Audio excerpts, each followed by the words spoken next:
AFTV, welcome along to the Tactical Insight Show. Now, we thought we'd do a special one on what is a huge game. Arsenal taking on Valencia in the Europa League semi-final, first leg. It's a huge game. We know how Arsenal have been messing up in the league. Probably our best bet, well, I wouldn't even say probably, definitely our best bet now of getting into the Champions League for next season. However, we cannot underestimate Valencia. They are a very, very good side. And Graham, you've come to break it down for us here. Yeah, I have to say that I think these two teams are very evenly matched, Robbie. Very. I think Marcelino's come in to Valencia and I think that he's done a really good job. And I think they are in the final of the Copa del Rey.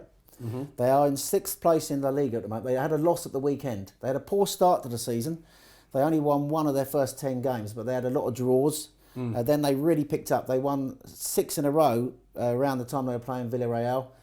They've drawn with Atletico and lost yesterday at home to Eibar, who are down the bottom of the league. So obviously, but I don't think we can read too much into that.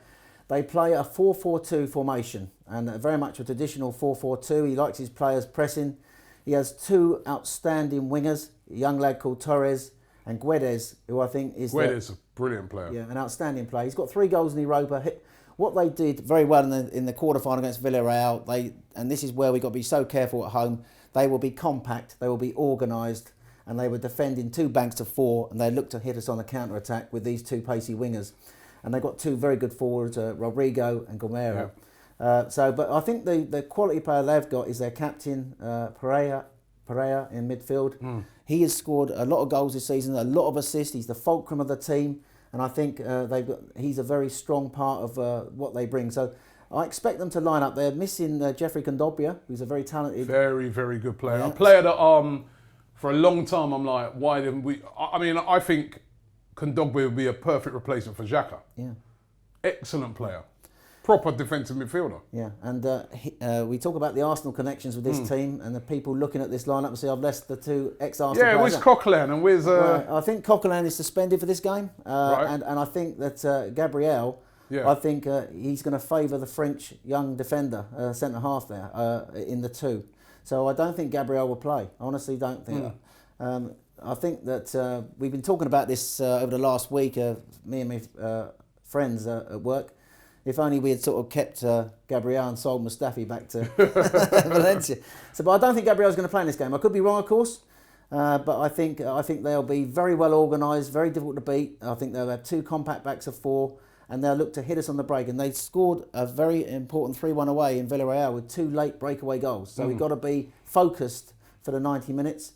I think that I'm looking at how we might set up. Just before you go to that, this guy here, Gaya, is a guy that's been linked with Arsenal, particularly when Arsene Wenger was in charge, to come in at left back. He's a very, very talented player indeed. Again, another player I wouldn't mind seeing at Arsenal. Yeah, I agree. He's a very talented left back, and this combination is one we've got to be careful of. Gaya and Guedes. And I think when Maitland-Niles pushes on, because I think we'll play a similar formation we played against Napoli, a 3-4-1-2. I think Torreira is going to have to come across, and Socrates as well. They're going to have to be very, and maybe Maitland-Niles get back as well. It'd be interesting. I think we need to play on the front foot. We play with more intensity at home, Robbie. So I expect we'll have more of the ball, play more on the front foot. So maybe we can keep them deep, push them back. But you've got to remember, is they're very good in 2 banks of 4, very solid. I can see this game being a very tight game, not many goals in it, Robbie. And I hope that we can take Emery can take our Europa League form into this game and we can get a good result. Important not to concede, because I think they will be good at home in the second leg, and we're basically not very good away. we know that. So I've set us up in a 3-4-1-2. Ramsey to me is going to be the big miss, and what I want our 2 strikers to be doing I think we've got to start pulling their 2 centre halves apart. So I want Lacazette and Aubameyang to pull out wide. When we're on the ball, to try and get move these centre... Stretch them out. No, to move them apart, and then Ozil to get into these areas, pockets of space, and then maybe Aubameyang make a run in. Important that we play, I think, a very disciplined game, because I think these 2 games, you have semi-finals, 2 good sides, evenly matched. I don't think you can say that we need to win by 2 or 3 goals because I think the game's going to be tight. Well, everybody's been saying that, and everyone's been saying that we probably need like a 2-0 or something onwards because of our poor defensive record. You know what I mean? You can understand why people are saying that. But I think that if we can keep a clean sheet, if we won 1-0, I don't think that'd be a bad result. But I think they have got players who can hurt us. Two quality. Torres is a fine young player. Guedes is dangerous. And this combination I've highlighted has been working well for the Europa League this year. And this guy, the captain, is a quality player.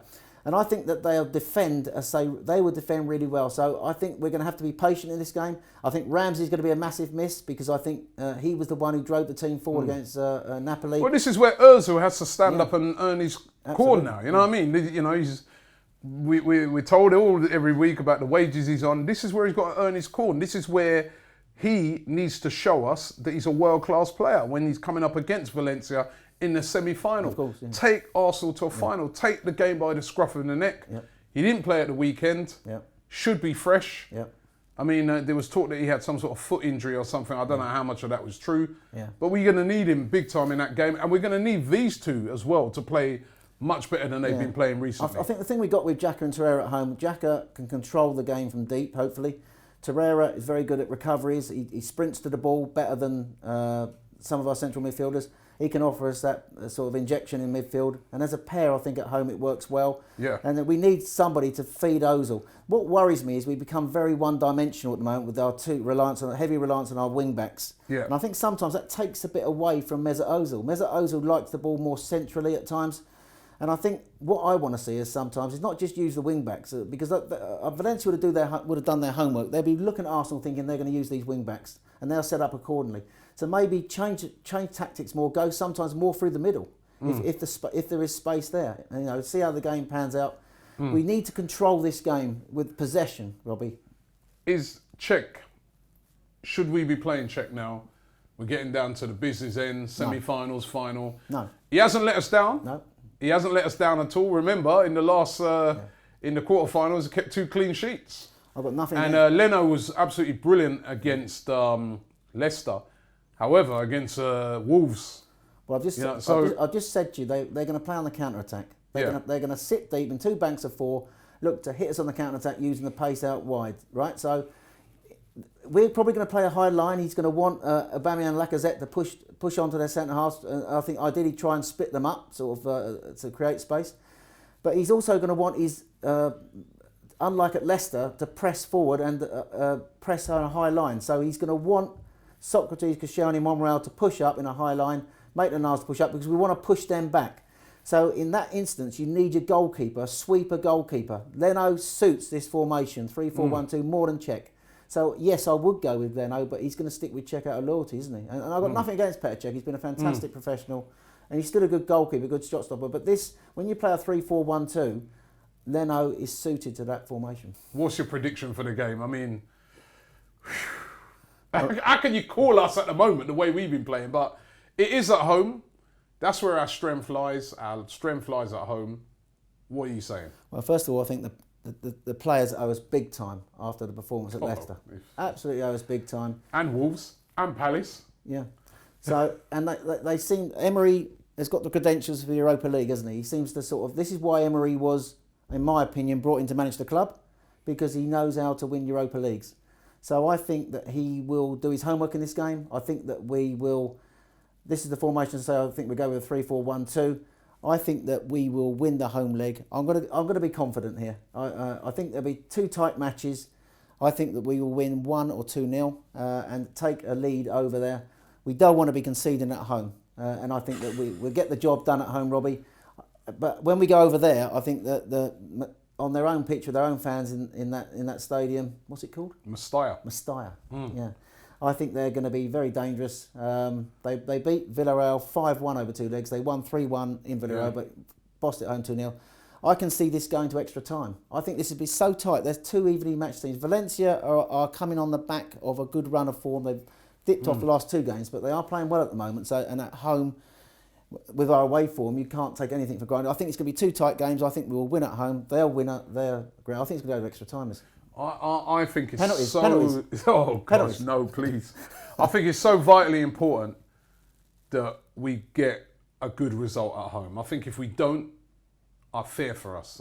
If it was a draw or if we lost it, I really fear for us, because the way we've been playing away from home has been beyond dreadful. So it's so important that we get a win at home. I do think that the players are going to know that this is the biggest game of the season, that they're going to know that they need to win this game. I'm going to go for Arsenal winning this game by 2-0. I think they owe us a performance, like you said. I think we'll get that performance. So I'm going to go Arsenal winning by 2-0. Because we're at home, I can be confident. Away from home, who knows? All right. What do you guys think? Leave it in the comments below. Do you agree with Graham's team selection there? Is there anybody else you can even put in there? I mean, should Czech start or should it be Leno? Let us know in the comments below. But this is the big one, the very, very biggest game of the season right now. Arsenal taking on Valencia Thursday night. It's going to be big.